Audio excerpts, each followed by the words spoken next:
So I was looking at your website, Mhm. and on the homepage, like at the very top, it says that you began doing energy work accidentally.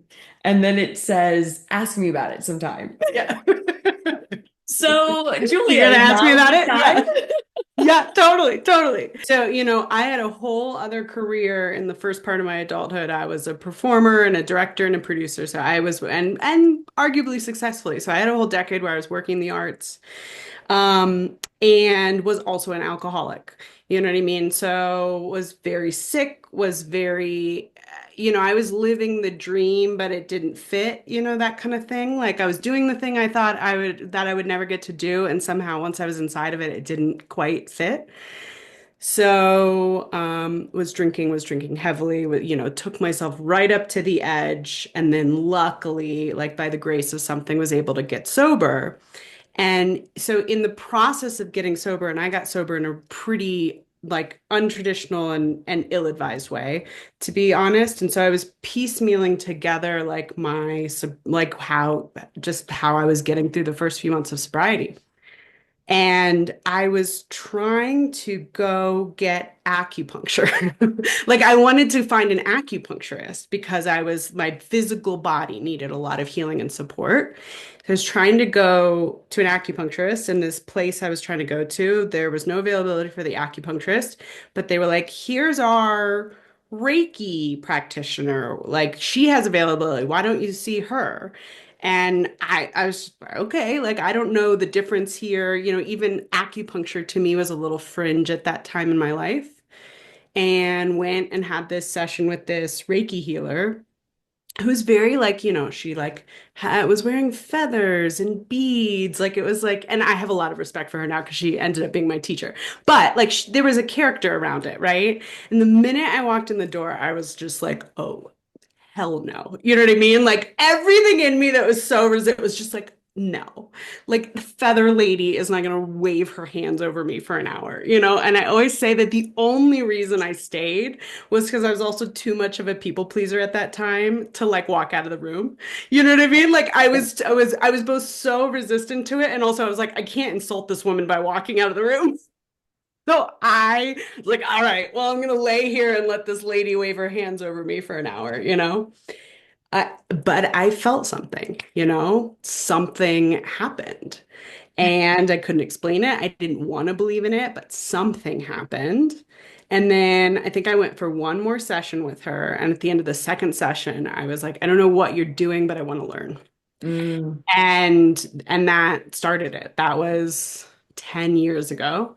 And even then didn't think it would end up being a career at all. Really thought it was just for my own healing and my own hobby. So that's how it all kicked off. What's like the family dynamic? And did they Yeah. think you were crazy when you got into this? So I'm the oldest of three. I'm the oldest of Okay. three. My father is a chiropractor. So interestingly enough, I was raised in a kind of like alternative medicine household, Okay. but definitely not energy side. I was also raised like very Christian. One of my siblings is still very Christian. My parents are still quite Christian. So I was raised very Christian, but then also very alternative medicine. So there's some interesting Oh, like conflicted, my dad, when I look back on it, like my dad would like use pendulums on us and stuff. There was some stuff there, you know what I mean? Like there's a wow. mystic there that there was the seeds of things. What did they think? I think they I don't know how honest I was talking about it at the time. I think they were like, whatever she's doing to feel better. I think when I said, hey, I'm doing this as work now, Mhm. they definitely thought I was a little out there. And even still, I would say now I'm solidly planted in my role as like the kooky auntie that lives out in New Mexico. So, but it's when I talk to friends that I grew up with, I was with some friends that I grew up with recently, and they were like, it's so good to see you like fully land in who you are. And I thought that was so interesting. They were like, oh, yeah, you were always like this. But you just like never, you know what I mean? You were busy doing other things. And that was a cool reflection to hear that people I've known for almost 30 years saw that this part of me early on. what year was it when you first went to have the energy healing done? And then what year was it when you like pulled the trigger to actually start doing the work in it? Yeah. I got sober January 1st of 2015. And so it was probably within a month or so after that that I stumbled into the energy work and then, started studying pretty much right away. So I started studying in 2015 and then while I was studying, I would like just do, there was the first year or so where I would do sessions on anyone who would let me just for free and just for fun. That was kind of my deal.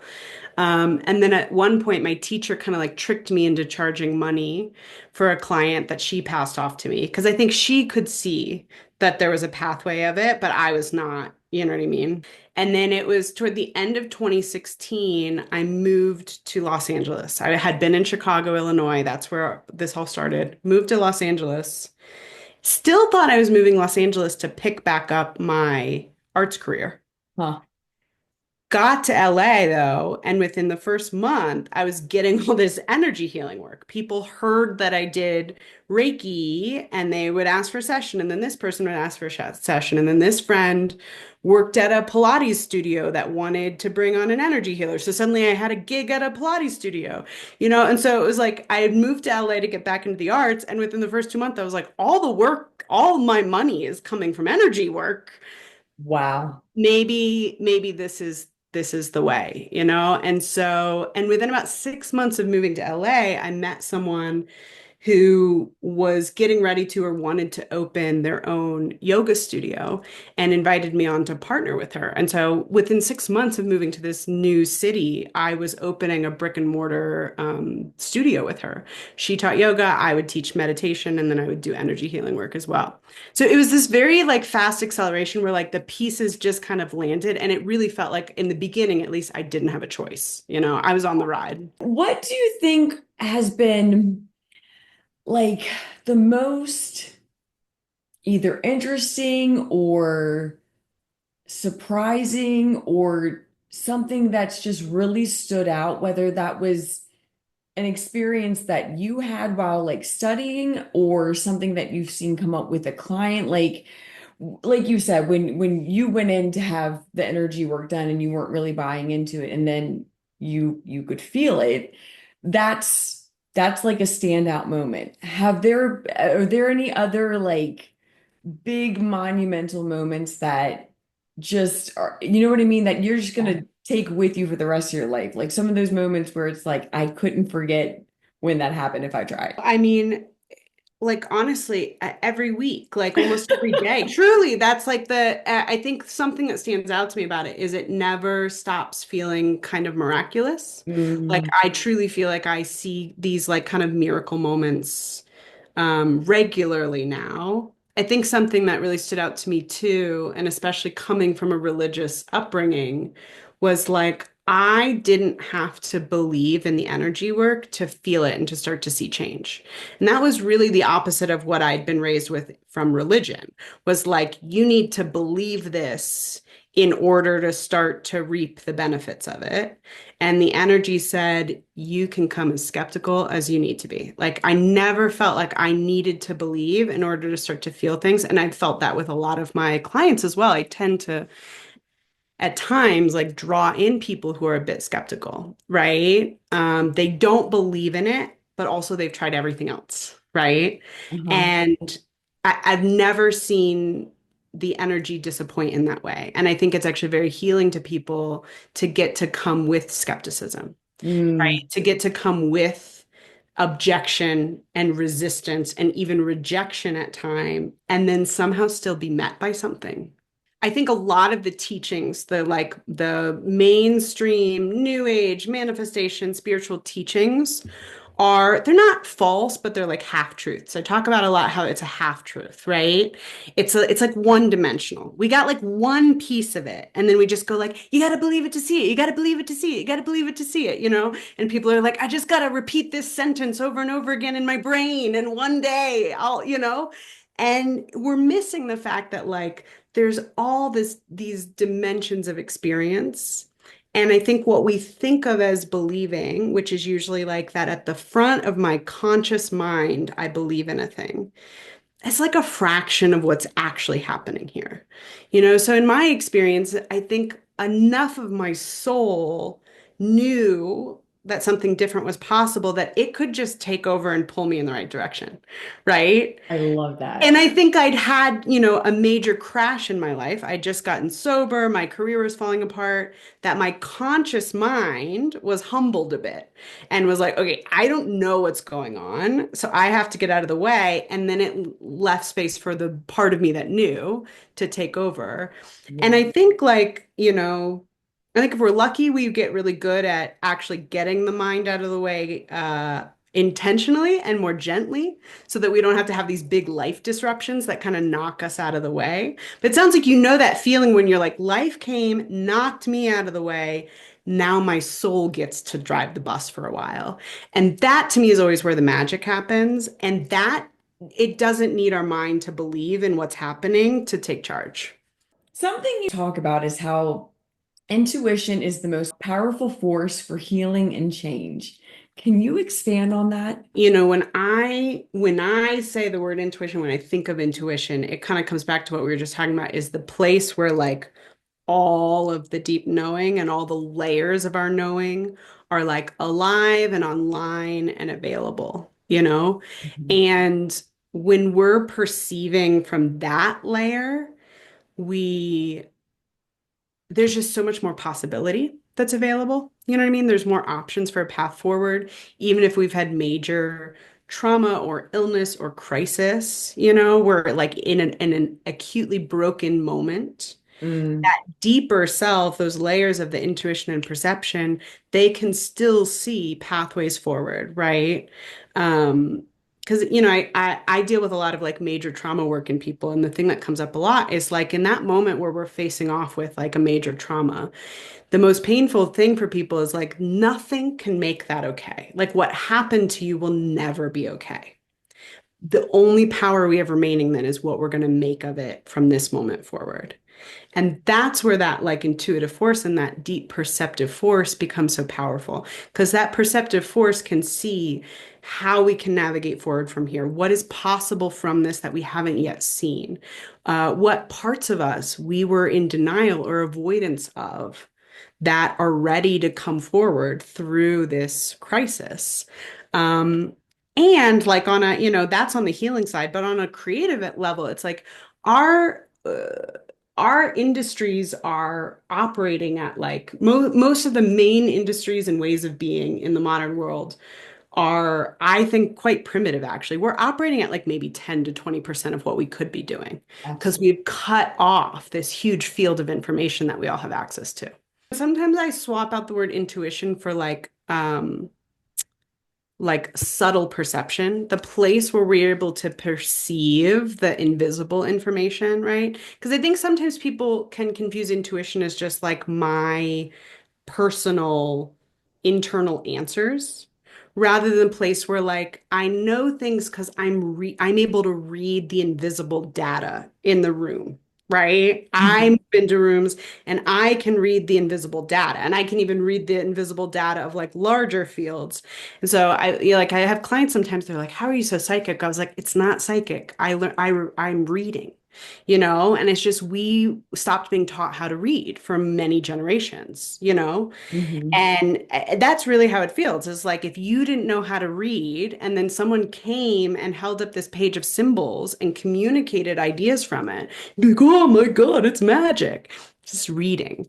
Right. And I think we have been systematically cut off from it. And I always like to presence that, you know what I mean, for generations. Mhm. And a lot of our modern systems are whether it's intentional or not, really organized around keeping us cut off from that, right? Disconnected from the body, which is this kind of perceiver of that information, disconnected from practices of stillness that even allow us to hear and tap into that field of information.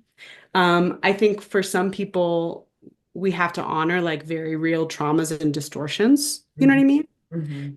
I have a lot of clients who actually, it's often like they had some pretty intense um, psychic or like extrasensory experiences as children that then no adult around them was able to help them understand what they were experiencing, and so they shut it off. That was definitely true for me. And I have a lot of clients like that, especially women, right, who have these experiences, and then we just happen to be raised in a culture or household where no one was there to help you understand what you were experiencing. And so we shut it down, you know? And so then it's like it's not just about waking up intuition, it's about working the parts of us that felt safe unsafe with that, right? And weren't guided with what to do with that. I would love your opinion on this. Is not where I thought it was going to go, but I love it. I I'm love it. Let's loving do it. this. I have stumbled across a number of beautiful minds that know what they're talking about. That I mean, some of them could be quantum physicists, or they're coming at it from a very rational and logical and like scientific point of view, where they'll talk about how really taking back our control, knowing our power, all of that is a choice. And Mhm. it really is a matter of like reprogramming your brain or seeing it from another perspective. And I hear a lot of them pushing, like, it's almost like the simplicity of it being a choice. And I hear Yeah. that. And I do think we're going to get to a point where more of us are just able to make that choice. But going back to everything you're saying, I mean, this is generation after generation, if not longer. I mean, forever, where, we just have had so many experiences. We've been taught so many different things, and we've had our trauma. And so I feel like right now in particular, we're seeing a number of people that have to do healing and inner work and move out the old energy. And I mean, that's such a huge part of it, I believe, because for me personally, it wasn't like you reading those books, hearing from a quantum physicist how it works, like hearing that is knowledge. I hear you, I can repeat those Yeah. words all I want, but Hmm. accepting that, knowing that here so that I can really stand in that power is a totally different story. And for me, that took healing. So I Yeah. just would love your opinion on all of that. The phrase that jumped into my head as you were saying that is like, right, like gravity is a law of the universe, or I don't, not of the universe on this planet, right? Like gravity just is. How we as humans have chosen to and have learned how to work with gravity is the choice point. And also in evolution, right? We learned how to fly, right? We've learned how to work with the thing. And so that to me is the separation between the quantum physics that say this is how the universe works. This is law. And then how we learn to work with that is the choice point. And we have choice at the degree of awareness that we have. And I think that's kind of the healing you're talking about, right? So the healing becomes around stretching and expanding how much awareness we have, because the more awareness we have, the more choice we have.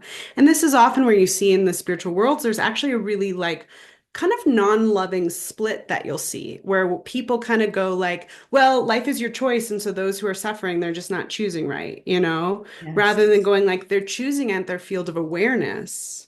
I'm so lucky that I have a different field of awareness. And so it's both my responsibility to keep extending my field of awareness so that I have more choice and to see what little droplets of extended awareness I can give back into other spaces. You know, I think about it a lot for even in the simplest way, like in food desert communities, if someone doesn't have access to good nutrition, that's a really limited field of choice. You know what I mean? We're at basic. So helping people be fed stabilizes a body to start to extend a field of awareness, to start to have more choice and agency in their life. I can't compare my field of choice to someone who can barely feed themselves, right? It's just not the same access of awareness, so it's not the same access of choice.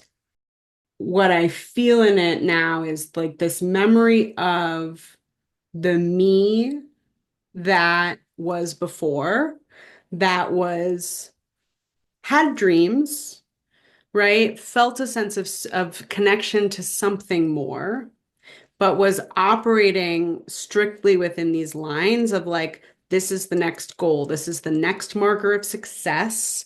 Here's the set pathway, and I just have to keep hitting these markers. And it's very cut off, right? It's very isolated. It's also like my field of information and feedback is just like, am I hitting the societal markers of success? You Mhm. know what I mean?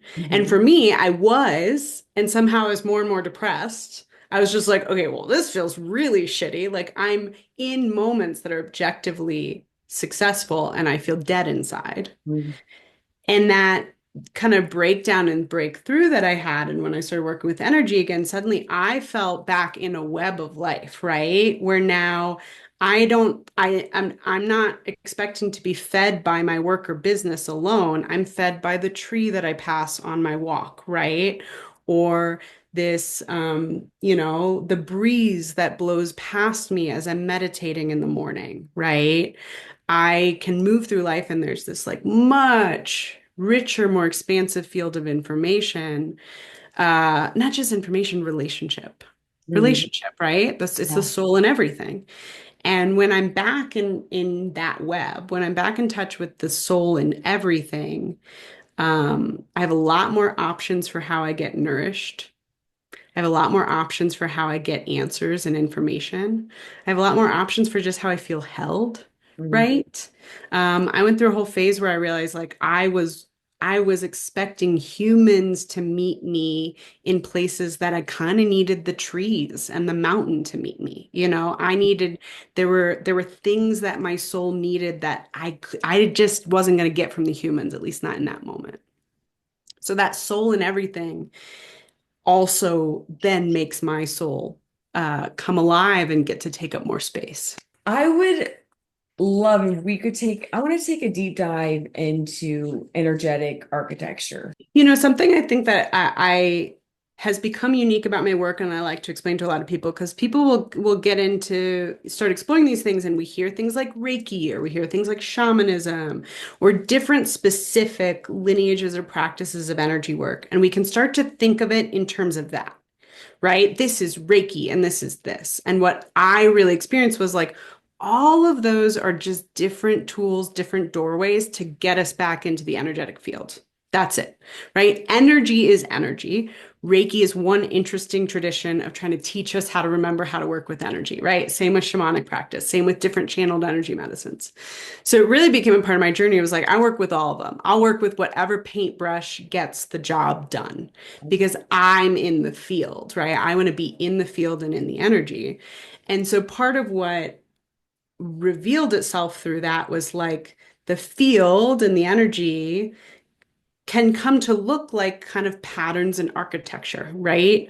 In us individually, in us as societies, in us as like just the human experience, right? We like map patterns. And when enough people have lived in that pattern and passed that pattern down, it becomes the invisible architecture of our lives and our experience.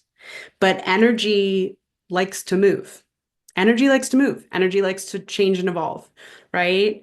And so the place where things feel stuck or sticky, or we're getting sick, or we're constantly having crisis, or we're always unhappy, those places where something doesn't feel right are usually the communication that the pattern is ready to change. The energy has outgrown whatever its usefulness was. And usually it is useful, right? Most of the things that a lot of us are struggling with is a pattern that set in maybe 3, 5, 8 generations ago, and it made sense then.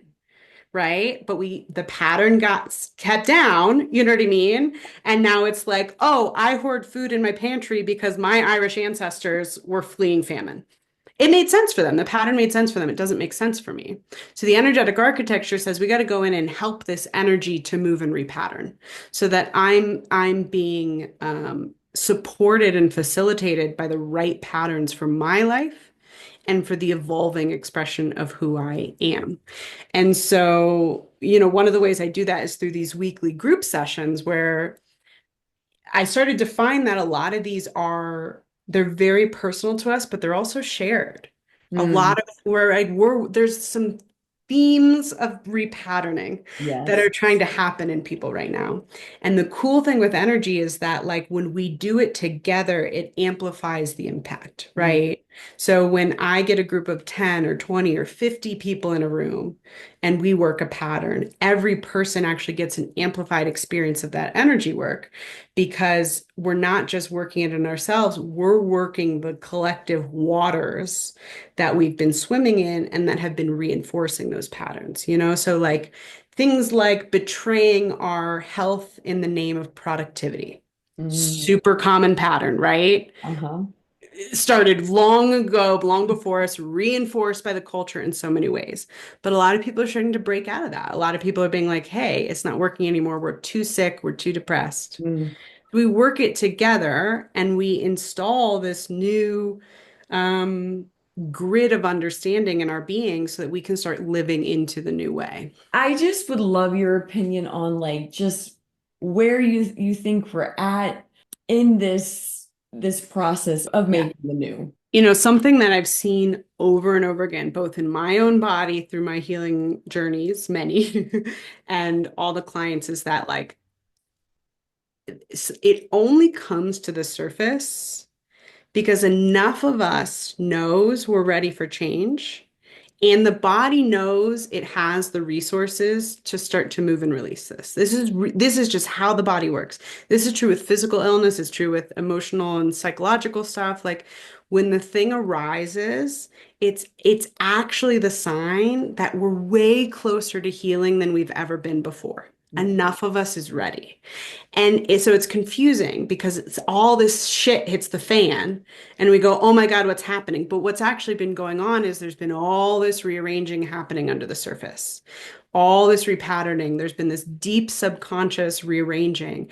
And finally, the pattern goes, we're ready to push this thing to the surface so that it can be released for good. And so we're like in a bit of a moment of that on the planet. I think a lot of us would argue. We're like, oh my God, all that lately, the visual that came up in sessions was like a pimple being squeezed to the surface. Yes. Do you Yes. know what I mean? And you're just like, oh, gross, you Yes. know? Yes. But like I mean, it's a funny example. Like the body's been pushing something up and out, you Yeah. know? So there's a whole new world under the surface that's been rearranging for maybe a long time, you know? I had things that I was in healing work for a decade and then patterns would surface, you know, and they kind of shock the hell out of you and they really rattle your ego because you're just like, what? I'm spiritual now. I do my healing things and I'm good. But it's like, no, sometimes it takes a decade and finally something says, hey, this one, we're ready to get rid of this one. So when we're experiencing it, it's actually on its way out, Yeah. you know, and that is when we can lock into that, it can actually make these really intense moments feel very exciting and fruitful. And you're like, oh, this isn't things going wrong. This is the culmination of a part of me that's been repatterning itself for maybe a decade. And finally we're ready to like kind of squeeze this last echo of the dysfunction out. Yeah, like I was saying, you know, Vital Blueprints was this impulse. You know, I had my one, I've always had my one-on-one work. And then I have a teaching ecosystem where I teach people energy work. Um, and kind of had those. And what I was feeling in the individual work, I was like, it's great to work one-on-one, but I'm seeing some of the same patterns, Mm. right? You know, I could have a whole day or a whole week where we're touching some of the same like energetic taproots. And I just knew enough about energy. I was like, these things can move in a different way when we do it in community. And at the same time, it's very tender and vulnerable. And a lot of people, when they hear about like community work or group work, they feel like they're going to have to share and they're going to have to be witnessed. You know what I mean? And that feels very kind of sensitive.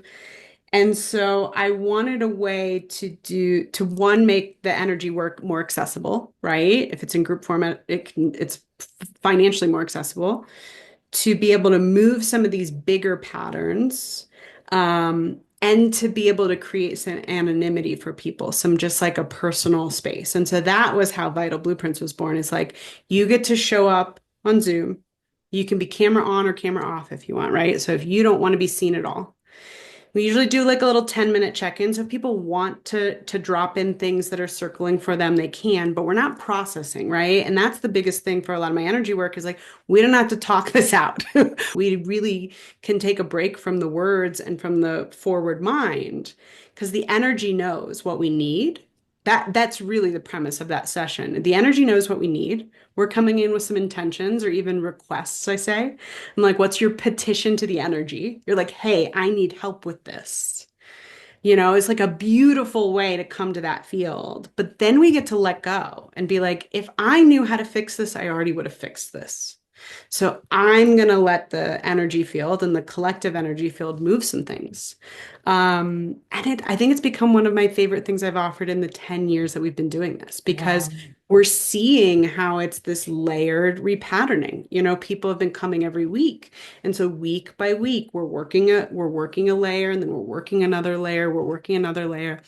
And it starts to give people the experience of healing that kind of just can become the part of the fabric of our life rather than really intense cathartic healing, which has its time and place. And I think a lot of people, when they first start this journey, we have these like big breakthroughs or these big breakdowns. Mm. It gets really tiring after a while, you Yeah. know? And I definitely felt after COVID, like we were all just tired in a different way. You know what I mean? We've been through some shit in the past 5 years. And so we're tired in a different way, and we need a way to do like really transformative change with a little bit more of a gentle edge and in a way where it just becomes a part of the fabric. And suddenly, you've been coming to sessions every week and you look back after 8 weeks and you go, whoa, my life is drastically different from 2 months ago. But I didn't have Mm. to do it. I didn't have to muscle this change. I just got to show up. I got to offer myself into a space and the energy started to move things. And so that's really where that came in. And I love doing my one-on-one work, but I'm very excited to push that group work more because I just see how it just feels like it's moving some big pieces that I'm interested in. The alchemy care is just, I'd been doing my one-on-one work. Um, I'm letting it organize because I'm really like, oh yeah, wow, that was significant. I tend to get a lot of clients who have been really screwed by medical systems, maybe really screwed by work culture or environments, right? Who've moved through the distorted systems of our culture, right? And I don't say this as a slam. I'm not one of those people that's like slam on all of medicine or anything like that. But I think a lot of us can agree we have a lot of systems in the culture right now that are pretty distorted, Mhm. and it's a trauma to move through those systems, you know? Yes. And so it's one thing to have someone come and do a session, but I really felt like I wanted containers for people to devote a committed space for not just the energy work, but to allow themselves to disconnect from the harm caused by some distorted systems so that they can come back into that kind of sense of like, I know what's true for me and I know what works for me, and I'll have the discernment going forward. So, some of those are health crises and medical Mm. traumas, right, that we're working through. We're both helping to release the harm caused from some distorted industries and get them back in touch with their body's cues, because the body can guide us to some pretty specific medical intervention if we have the right tools, right? And so, like, on that side of things, a lot of my energy work is we have great tools available where we can let the body tell us directly what it needs, and then we can send you to the right specialist rather than chasing a bunch of different specialists, you Mm. know? And I've seen some crazy stories in that where people who are going from specialist to specialist to specialist cannot get a diagnosis. Yes. And when we bring the tools in and let the body show us what's going on, and I say, hey, you need to go ask your doctor for this test for this part of your body. They go, the doctor goes, oh, look at that. This is going on. How could you possibly have known that? And the truth is, we know it when we're in touch with our systems. And Yeah. that's just a language we've been cut off from. So that's on the personal level. And then, there's this corner pocket of my work that's fertility work. It's like I don't really advertise it that much because it's like this very special backdoor thing. And same, it was like containers for people who are going through fertility crisis is like a major thing in our culture right now. And the tools we have are great in some ways and really problematic in other ways. And there's just a whole kind of like emotional and ancestral world around this decision to start a family that's not being tended to. Mhm. So, and then the other containers I offer are business containers. Same thing, right? People are trying to start businesses. A lot of people are becoming entrepreneurs. They take all the business classes, they're reading all the books, they're seeing all the Instagram posts. You're getting flooded with all this information. You should do it this way. You should do it this way. You should have set this metric. Again, the world telling you how it's supposed to be rather than you getting in touch with that inner field of knowledge that can direct the right, most efficient steps forward. So I would say with those alchemy containers, like at all three levels, whether it's personal, whether it's family, or whether it's business, it's about pushing out that field of like should, and being able to hear the internal line of communication that can actually guide steps way easier and way more efficiently. I'm gonna let you wrap us up and please take your time with this. Mhm. Advice, final words, what I mean, I don't know what I don't know. So, I mean, anything that you feel important, seriously, take as much time as you like on this. Tell me a little bit about what, either with your own experience or what you hear from your listeners or people that follow you a lot of like, what is it that people that you hear people looking for or hear people curious about? They're just in different stages, but I would say a big one right now, I think that's coming up for them is I think they're still looking for like external things to kind of get them to take them the next leap at this point. Yeah. It's like they either like I've had a number of people say that they want to have like a miraculous like spiritual experience, whether it's like getting a download or channeling someone or seeing Hmm. like a spirit or Hmm. like they're like desperate for like something to happen to show them. Yes. And I Yes. think they're getting stuck there. You know what Yes. I mean? I mean, that like I am big in a lot of my work is like I like to put eyes to the pattern inside the thing. So like the thing you just named, the pattern inside of it is I still need proof that this is real. I still need proof that there's something more. That's why we want those big experiences. I still need proof that there's something more. That's where we can give our attention and love. Oh man, there's still a part of me that desperately wants there to be something more, isn't sure that there's something more, wants proof that there's something more. That, if we give our attention to that feeling, that has a lot of power. And that's where the work is, right? Hmm. Because I'll say this to people listening. I've seen crazy shit. I've seen a million spirits. I've done exorcisms. I've had crazy downloads. I've had all the big spiritual hits, right? There's still a part of me that hits that place of like, is this real? Is there not something more? So you realize the hit is kind of a form of addiction. It's not Hmm. actually the thing. Hmm. What you want is to tend to the part of you that desperately needs to know for sure that there is something more. Um, and I think the other thing I would say in that, and this has been coming up in my personal journey a lot lately and with clients is really taking back this idea that the things, the practice, the energy session, the training you do, whatever it is, that is not the power. Like we are the power. You are the power, right?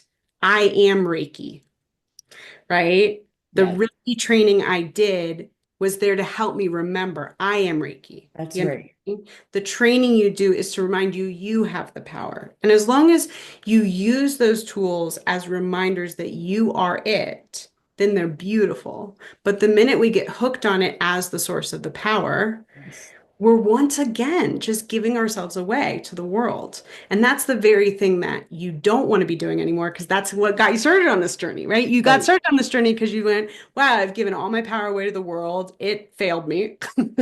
Let's not do this anymore. I'm going to go turn to spirituality. And then it's really sneaky. We keep deferring to things outside of ourselves, right? But like, the stone isn't the power. It's there to remind you of power that you have access to. When you work that edge, things start accelerating actually, and then you get the experience of living in your spirituality, not just turning to it in crisis. Yes. I love it. I absolutely love it. Anything else at all? I would say, um, for folks listening, here's what I'd say. For folks listening who either are skeptical about energy work, I would say there are spaces, me and plenty of other people, where we can bring this stuff in and still very much be a part of society. You don't have to like run, you know what I mean? We can bridge the space between like modern living and these really ancient, wonderful teachings. And I would say that like anything, it's what is it that I want to say? There's sometimes people come to these spaces and they've been harmed by other spaces, there's been harm caused or they've had bad experiences. And that's just the human stuff. Do you know what I Mhm. mean? We're still humans and you're going to meet humans that are a little twisty. But the energy, the intuition, the connection is yours. So keep seeking that even when you stumble into spaces or pockets or people that are speaking things that don't quite feel resonant or that twist you up in a little way, it's part of the process. That's the human stuff. But the divine, that's your birthright. And you deserve to pursue that in whatever way feels true for you. And in fact, this is sparking one more question. I'm Yeah. sorry. So I think I just would love your input on like the balance of because here we are, we're talking about, it's not external, it's all here. But again, going back to trauma or wherever you are throughout this process, I mean, we have community, we have healers, we have all this around us to help us. But again, at the end of the day, it it's all here. So something that I like to just tell people is that like starting if you're at a point where you just feel like you need to reach out to a healer or whatever, I think if you're starting your day or whatever it is with yourself, going to the external healer or whatever you're seeking, and then again bringing it back to yourself, that helped me a lot. It was just kind of like making us it a sandwich, you know what I mean, where like the community was in the Ah. middle but I was still starting and ending with myself.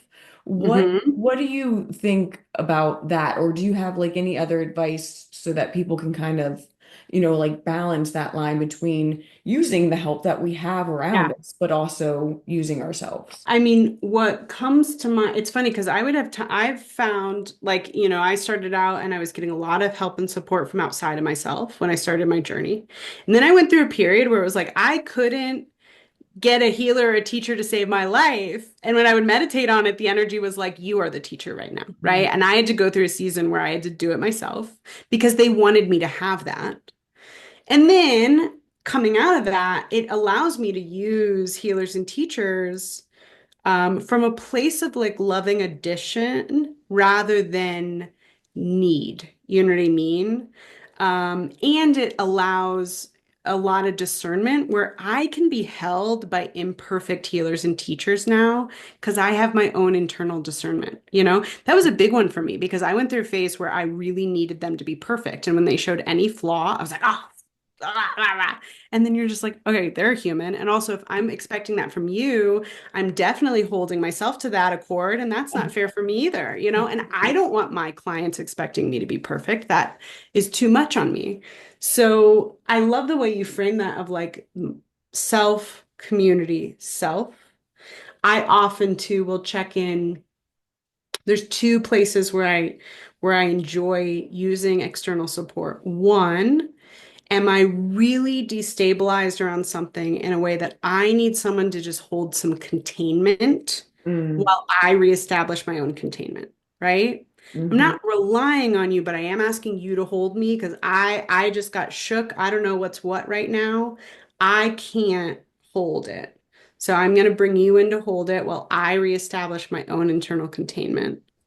And then on the other side, it's just like, would it feel more fun to do this with someone else? I love that. Right? I can do this alone. It would feel more fun to do this with a therapist or a healer. So I'm going to do that or in a training. But it's not that I need it. It's that I was going to do the work anyway, and it feels more interesting to do it in community. I love that you brought that up because that's so important. We can't forget to have fun with this and that this is about, yes, the healing and all of that is important and you got to take this stuff seriously, but at the same time, we got to have fun. Oh, We got to enjoy I what we're actually think we doing. need to stop taking it so seriously. We got to start having some Yes. fun. We won't survive this. Like, we Yes. really won't survive the moment we're in if we don't Yes. demand fun and play and creativity at the center of our healing work, is how I've been feeling it lately. And Totally it agree. can be that we can navigate some gnarly, gnarly stuff Yeah. and still presence, play, and joy and connection. And yeah, I think we need it now more than ever. I love it. Let's end that there. I think that Great. that's a perfect note. Perfect.